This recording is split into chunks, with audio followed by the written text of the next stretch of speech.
महमूद गजनी तक पढ़ लिए थे। मोहम्मद गौरी को स्टार्ट करते हैं। ठीक है, गौड़ महमूद गजनी के अधीन एक छोटा सा राज्य था। ठीक है, 1173 ईस्वी में शहाबुद्दीन महमूद गौरी गौड़ का शासक बना। ठीक है, इसने भारत में पहला आक्रमण कब किया था? 1175 में। कब किया था? मुल्तान के विरुद्ध किया था। ठीक है, मोहम्मद गौरी की बात करेंगे तो पहला आक्रमण कब किया था? 1175 में किया था, मुल्तान के विरुद्ध किया था। और महमूद गौरी का दूसरा आक्रमण जो है 1178 में पाटन यानी गुजरात पर हुआ था। और उस समय वहाँ का शासक कौन था?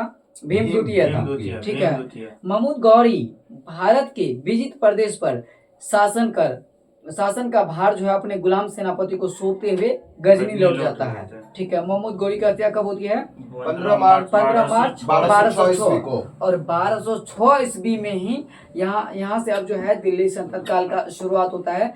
1206 में ही कुतुबुद्दीन ऐबक के द्वारा जो है दिल्ली सल्तनत का जो है मतलब कि स्थापना होता है। और 1206 से लेकर के जो है 1290 तक का काल जो है गुलाम वंश के शासक के द्वारा जो है किया जाता है।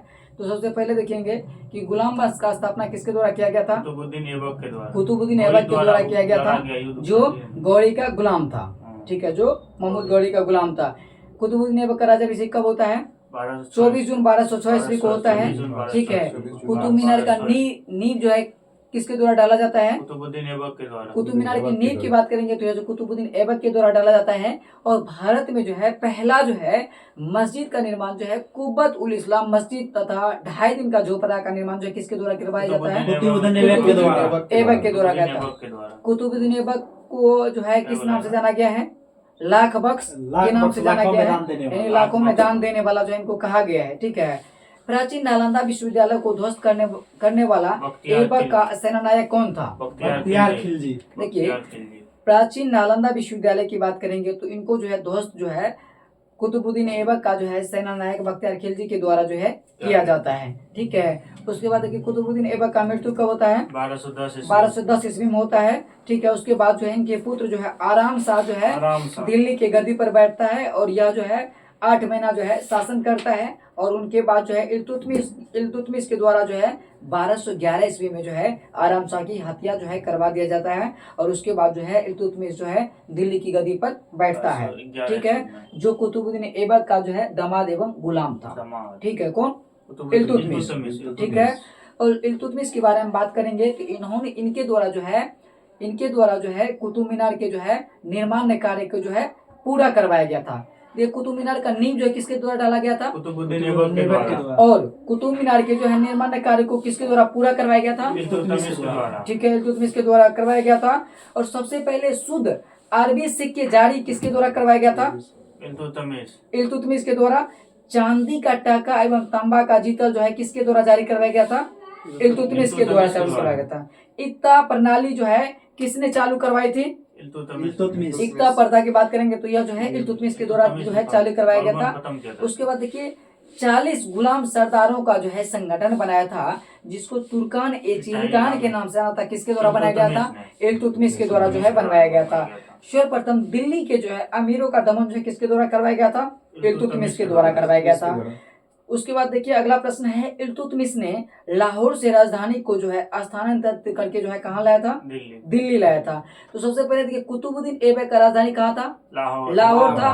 और इल्तुतमिश जब वहाँ का शासक बनता है तो लाहौर से राजधानी को कहाँ लाता है? दिल्ली लाता है। ठीक है, इसने हौज ए सुल्तानी का निर्माण दिल्ली ए कोहना के निकट करवाया था। कौन? इल्तुतमिश। हौज ए सुल्तानी का निर्माण और दिल्ली ए कोहना के निकट जो है इल्तुतमिश के द्वारा जो है करवाया गया था। ठीक है, इल्तुतमिश पहला शासक था जिसने 1229 में जो है बगदाद की खलीफा से जो है सुल्तान पद की जो है वैधानिक स्वीकृति जो है प्राप्त की थी। ठीक है, उसके बाद देखिए अगला प्रश्न है, इल्तुतमिश की मृत्यु कब होती है? 1236 में। इल्तुतमिश की बात करेंगे तो यह जो है राजा कब बनता है? 1211 ईस्वी में। और जो है इनकी जो है मृत्यु होती है 1236 ईस्वी में। ठीक है, उसके बाद जो है चंगेज खान से जो है बचने के लिए जो है ख्वारिज्म के सम्राट जलालुद्दीन को इल्तुतमिश ने अपने शरण नहीं दिया था। यानी ख्वारिज्म के जो है सम्राट जो है जलालुद्दीन जो है इल्तुतमिश को जलालुद्दीन को इल्तुतमिश ने अपने यहाँ शरण नहीं दिया था, क्योंकि उस समय जो है चंगेज खां जो है ख्वारिज्म का पीछा इसका जलालुद्दीन का पीछा करते हुए दिल्ली की तरफ जो है बढ़ रहा था। उसके बाद देखिए अगला प्रश्न है, इल्तुतमिश के बाद जो है उनके पुत्र जो है रुकुनुद्दीन फिरोज गद्दी पर बैठता है। वह एक अयोग्य शासक था। इनके अल्पकालीन शासन पर जो है उनकी मां जो है तुर्कान छाई रही। ठीक है, उसके बाद देखिए इल्तुतमिश की मृत्यु के बाद कौन बनता है? रुकुनुद्दीन फिरोज बनता है। रुकुनुद्दीन फिरोज के बाद यानी कुछ दिन के लिए बनता है। उसके बाद कौन बनता है? रजिया सुल्तान बनती है, जो 1236 से लेकर के जो है 1240 तक जो है दिल्ली की शासिका रहती है, जो भारत की प्रथम महिला शासिका है। ठीक है, हाँ। उसके बाद आगे हम लोग बढ़ेंगे तो देखिए रजिया के बारे में ऐसा कहा जाता है कि रजिया ने प्रथा का त्याग करके वह पुरुष की तरह जो है चोगा कर होता है, चोगा का मतलब होता है काबा एवं कुला यानी टोपी पहनकर जो है राज दरबार में जो है खुले में उसे जाने लगी। ठीक है, रजिया ने मलिक जलालुद्दीन याकूत को अमीर अखूर घोड़े का सरदार नियुक्त किया था। रजिया क्या किया था? रजिया ने मलिक जमालुद्दीन याकूत को अमीर अखूर घोड़े का सरदार नियुक्त किया था। ठीक है, गैर तुर्कों का सामंत बनाने के रजिया के प्रयासों से तुर्कों अमीर विरुद्ध हो गए। तुर्कों जो थे अमीर के विरुद्ध हो गए और उसे बंदी बनाकर दिल्ली की गद्दी पर जो है मोइनुद्दीन बहराम शाह को बैठा दिया था। ठीक है, रजिया की शादी किसके साथ हुई थी? रजिया की शादी जो है किसके साथ हुई थी? अल्तुनिया के साथ हुई थी। इससे शादी करने के बाद रजिया ने पुनः गद्दी प्राप्त करने का प्रयास किया, लेकिन वह क्या हो गया? असफल रही।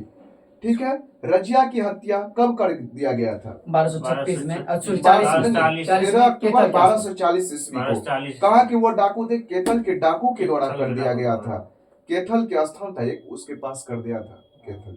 ठीक है, बहराम शाह को बंदी बनाकर उसकी हत्या कब कर दी गई थी? बहराम शाह को बंदी बनाकर उसकी हत्या जो था मई 1242 ईस्वी में कर दी गई थी। ठीक है, उसके बाद दिल्ली का सुल्तान अलाउद्दीन मसूद शाह बना। दिल्ली का सुल्तान कौन बना? अलाउद्दीन मसूद शाह बना। ठीक है, बलबन ने षड्यंत्र के द्वारा 1246 ईस्वी में अलाउद्दीन मसूद शाह को सुल्तान के पद से हटाकर क्या कर दिया? नसरुद्दीन मोहम्मद को सुल्तान बनाया। नसरुद्दीन महमूद को सुल्तान बना दिया था। ठीक है, नसरुद्दीन मोहम्मद जो था ऐसा सुल्तान था जो टोपी सीकर अपना जीवन निर्वाह करता था। नसरुद्दीन मोहम्मद क्या था? ऐसा सुल्तान था जो टोपी सीकर अपना जीवन निर्वाह करता था। ठीक है, बलबन ने अपनी पुत्री का विवाह किससे कर दिया था? नसरुद्दीन मोहम्मद से। बलबन ने नसरुद्दीन मोहम्मद से कर दिया था। बलबन का वास्तविक नाम क्या था? बहाउद्दीन था। वह क्या था? इल्तुतमिश का गुलाम था। बलबन का वास्तविक नाम क्या था? बहाउद्दीन था, जो इल्तुतमिश का गुलाम था। तुर्कान ए चहलगानी का विनाश बलबन ने किया था। तुर्कान ए चहलगानी का विनाश किसने किया था? बलबन ने किया था। बलबन ने 1266 ईस्वी में गयासुद्दीन बलबन के नाम से दिल्ली की गद्दी पर बैठा था। बलबन कब बैठा था गद्दी पे? दिल्ली की गद्दी पे 1266 ईस्वी। किस नाम से? गयासुद्दीन बलबन के नाम से बैठा था। यह मंगोलों के आक्रमण से दिल्ली का रक्षा करने में सफल रहा था। ये मंगोल के आक्रमण से क्या हुआ था? दिल्ली की रक्षा करने में सफल रहा था। और सीरी नामक नया नगर बलबन ने बसाया था। सीरी नामक नया नगर किसने बसाया था? बलबन ने बसाया था। राज दरबार में सिजदा एवं पेबोस प्रथा की शुरुआत बलबन ने की थी। राज दरबार में सिजदा एवं पेबोस की शुरुआत किसने किया था? बलबन ने किया था। बलबन ने फारसी रीति रिवाज पर आधारित नवरोज फारसी का पहला दिन उत्सव का प्रारंभ करवाया था। बलबन ने फारसी रीति रिवाज का आधारित नवरोज जो है उत्सव को किसने बनाया? बलबन ने। ठीक है, अपने विरोधियों के प्रति बलबन ने कठोर नीति का पालन किया था। वो कौन सा नीति था? लोह एवं रक्त की नीति। बलबन क्या किया था? लोह एवं रक्त की नीति किया था पालन। ठीक है, नसरुद्दीन मोहम्मद ने बलबन को किस उपाधि प्रदान की थी? उलूग खां की उपाधि। नसरुद्दीन मोहम्मद ने बलबन को उलूग खां की उपाधि प्रदान की थी। बलबन आकेट अभियान के बहाने अपनी सेना को लंबी दूरी तक क्या किया था? कवायद कराकर दुरुस्त रखता था। बलबन के दरबार में फारसी के प्रसिद्ध कवि कौन थे?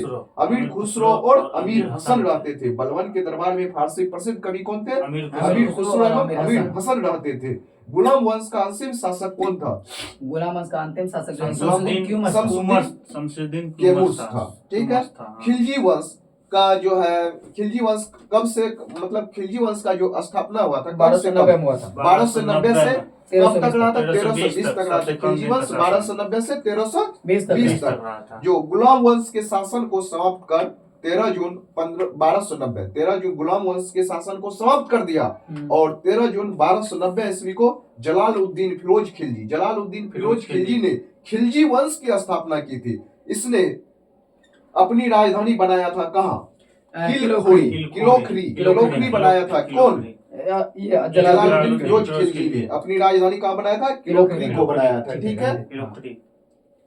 जलालुद्दीन की हत्या कब कर दिया गया था? जलालुद्दीन की हत्या जो मानिकपुर का नाम 1296 ईस्वी में उसके भतीजा दामाद अलाउद्दीन खिलजी ने करामानिकपुर प्रयाग में कर दी थी। ठीक है। और 22 अक्टूबर 1296 में अलाउद्दीन दिल्ली का सुल्तान बना था। 22 अक्टूबर 1296 को अलाउद्दीन दिल्ली का सुल्तान बना था। कब बनाया था? 22 अक्टूबर 1296 को। अलाउद्दीन के बचपन का नाम क्या था? अली गुरसाब था। अलाउद्दीन खिलजी ने सेना को नगद वेतन देने एवं अस्थायी सेना का नींव रखी। अलाउद्दीन क्या किया? नगद वेतन देने एवं अस्थायी सेना की नींव रखी। दिल्ली के शासकों में अलाउद्दीन खिलजी के पास सबसे विशाल अस्थायी सेना थी। दिल्ली के शासक था जो कौन? अलाउद्दीन खिलजी। इसके पास क्या था? सबसे विशाल सेना था। जो इसमें कौन कौन दागने की क्या क्या प्रथा था? इसमें घोड़ा दागने एवं सैनिक का हुलिया लिखने की प्रथा की शुरुआत किसने किया था? अलाउद्दीन खिलजी के द्वारा ही किया था। अलाउद्दीन ने भू राजस्व की दर को बढ़ाकर उपज का कितना भाग कर दिया गया था? 1/2 भाग कर दिया था। 1/2 भाग कर दिया था। इसने खम्स जो था क्या था? लूट का धन था। सुल्तान का हिस्सा कितना भाग कर दिया था? इसमें 1/4 भाग कर दिया था। और स्थान पर 3/4 भाग कर दिया था। 1/4 के स्थान पर 3/4 कर दिया था। 1/4 भाग के स्थान पर 3/4 भाग कर दिया था। ठीक है। इसने व्यापारियों में बेईमानी रोकने के लिए कम तोलने वाले व्यक्तियों के शरीर से क्या करता था? मांस काट लेने के आदेश दिया था। किसने? अलाउद्दीन खिलजी ने। इसके शासन काल में मूल्य नियंत्रण प्रणाली की दृढ़ता से लागू किया गया था। अलाउद्दीन खिलजी ही था ना ये। अलाउद्दीन, और ये क्या किया था? मूल्य नियंत्रण प्रणाली को दृढ़ता से लागू किया था। ठीक है। दक्षिण भारत के विजय के लिए अलाउद्दीन ने कौन सी धारण किया था? मलिक काफूर को भेजा था। अलाउद्दीन खिलजी ने विजय के लिए किसको भेजा था? मलिक काफूर को भेजा था। ठीक है। जमियत खाना मस्जिद, अलाई दरवाज, सीरी को किला वो 1000 खंबा महल का निर्माण किसने करवाया था? अलाउद्दीन खिलजी ने। किसका किया था? जमियत खाना मस्जिद, अलाई दरवाजा, सीरी का किला वो 1000 खंबा महल का निर्माण अलाउद्दीन ने करवाया था। अलाई दरवाजा को कहा जाता है क्या? अलाई दरवाजा को क्या कहा जाता है? अलाई दरवाजा को इस्लामी वास्तुकला का रत्न कहा जाता है। इस्लामी वास्तुकला का रत्न कहा जाता है। ठीक है। देवी अधिकार के सिद्धांत को अलाउद्दीन ने चलाया था। देवी अधिकार के सिद्धांत को किसने दिया था? अलाउद्दीन खिलजी ने चलाया था। सिकंदर ए सानी की उपाधि से स्वयं को विभूषित किया था। कौन? अलाउद्दीन खिलजी ने। सिकंदर ए सानी की उपाधि से स्वयं को क्या किया था? अलाउद्दीन खिलजी ने विभूषित किया था। अलाउद्दीन ने मलिक याकूब को नियुक्त किया था। किस लिए? दीवान ए रियासत के लिए नियुक्त किया था। अलाउद्दीन द्वारा नियुक्त परवान नवीस नामक अधिकारी वस्तुओं पर की परमिट जारी करने का काम जो है परवान नवीस के द्वारा किया जाता था। उसके बाद देखिए साहनाए मंडी था। साहनाए मंडी क्या था? मंडी से क्या तात्पर्य होता है कि फल खाद्यान्नों को बिक्री हेतु लाया जाता था। ठीक है। साहनाए मंडी हुआ करता था। सराय अदल छोटा मोटा हाट था। ठीक है। उसके बाद देखिए खोजाइल फुतू किसके द्वारा लिखा गया था? अमीर खुसरो के द्वारा। रिहाला इब्न बतूता के द्वारा। ठीक है। मुहसिर क्या था? एक प्रकार का सेंसर बोर्ड हुआ करता था। नाजिर क्या था? नापतोल का अधिकारी था। ठीक है। सबसे अधिक जो है खालसा भूमि किसके शासनकाल में जो है? अलाउद्दीन खिलजी शासनकाल में जो है मतलब कि एकत्रित किया गया था। उसके बाद देखिए अलाउद्दीन खिलजी 2 नए कर लगाए थे। इसमें चराई कर था जो दुधारी पशुओं पर लगाता था, और गढ़ी कर गढ़ी था कर, जो घरों पे लगाया गढ़ी जाता था। पर। ठीक है। अलाउद्दीन के शासन काल में सबसे अधिक मंगोल का आक्रमण हुआ, जो 6 बार हुआ। 1297 से लेकर के जो है 1306 ईस्वी तो कुल मिलाकर जो है 6 बार जो है मंगोल का आक्रमण हुआ था। ठीक है। अलाउद्दीन खिलजी की मृत्यु कब होती है? 5 जनवरी 1316 ईस्वी को जो है अलाउद्दीन खिलजी की मृत्यु हो जाती है। ठीक है। उसके बाद कौन बनता है? मुबारक शाह खिलजी जो है अलाउद्दीन के जो है स्थान पर बैठता है। ठीक है। जो दिल्ली के सिंहासन पर जो है बैठता है, और इसे नग्न स्त्री पुरुष की जो है संगत पसंद है। किसको? मुबारक शाह खिलजी को। ठीक है। उसके बाद आइए, मुबारक के वजीर कौन थे? खुसरो खां, जो मुबारक खिलजी की हत्या करके जो है तुगलक वंश का स्थापना करता है। ठीक है। और तुगलक वंश के जो है वास्तविक संस्थापक कौन थे? गयासुद्दीन तुगलक थे। यानी ऐसा माना जाता है कि मुबारक खिलजी का हत्या किसके द्वारा किया गया? खुसरो खां के द्वारा। ठीक है। खुसरो खां का हत्या किसके द्वारा किया गया था? गयासुद्दीन तुगलक के द्वारा, और वहीं से जो है तुगलक वंश का नींव पड़ता है। ठीक है। तुगलकाबाद शहर का निर्माण किसके द्वारा किया गया था? गयासुद्दीन तुगलक के द्वारा। ठीक है। पहला नहर का जो व्यवस्था किसके द्वारा करवाया गया था? गयासुद्दीन तुगलक के द्वारा। सबसे अधिक नहर का जो है व्यवस्था किसके द्वारा करवाया गया था? फिरोज शाह तुगलक के द्वारा। ठीक है। और गया मोहम्मद बिन उसके बाद कौन बनता है? गयासुद्दीन तुगलक को उलुग खां एवं जूना खां, गयासुद्दीन तुगलक के बाद जो है उलुग खां या जूना खां मोहम्मद बिन तुगलक के नाम से 1325 ईस्वी में सिंहासन पर बैठता है। ठीक है। गयासुद्दीन के बाद कौन बैठता है? मोहम्मद बिन तुगलक बैठता है, जिसको स्वप्नशील, पागल एवं रक्त पिपासु कहा गया है। मोहम्मद बिन तुगलक के द्वारा जो है अमीर ए कोही नामक जो है नवीन विभाग की स्थापना किया गया था। देखिए, मोहम्मद बिन तुगलक की बात करेंगे तो यह जो है असफल शासक में गिना जाता है, क्योंकि इसके द्वारा 4 जो कार्य करवाए गए थे, जिसमें था दोआब क्षेत्र में कर वृद्धि, राजधानी परिवर्तन, सांकेतिक मुद्रा का प्रचलन, और खुरासीन एवं काराचीन का अभियान जो है किसके शासनकाल में हुआ था? मोहम्मद बिन तुगलक के शासनकाल में हुआ था। ठीक है। उसके बाद देखिए, सांकेतिक मुद्रा का प्रचलन किसके द्वारा करवाया गया था? एमबीटी के द्वारा करवाया गया था। ठीक है। अमीर ए कोही नामक कृषि विभाग का स्थापना किसके द्वारा किया गया था? एमबीटी के द्वारा करवाया गया था। मोहम्मद बिन तुगलक ने अपनी राजधानी को जो है दिल्ली से कहाँ स्थानांतरित किया था? देवगिरी स्थानांतरित करवाया था। ठीक है। उसके बाद देखिए, आगे प्रश्न आता है कि प्रिंस ऑफ मनियर्स की संज्ञा जो है मोहम्मद बिन तुगलक को किसके द्वारा दिया गया था? एडवर्ड थॉमसन के द्वारा दिया गया था। ठीक है। प्रिंस ऑफ मनियर्स की संज्ञा जो है मोहम्मद बिन तुगलक को किसके द्वारा दिया गया था? एडवर्ड थॉमस के द्वारा। ठीक है। उसके बाद आइए, इब्न बतूता जो है कौन सा पुस्तक लिखा था? रिहला लिखा था।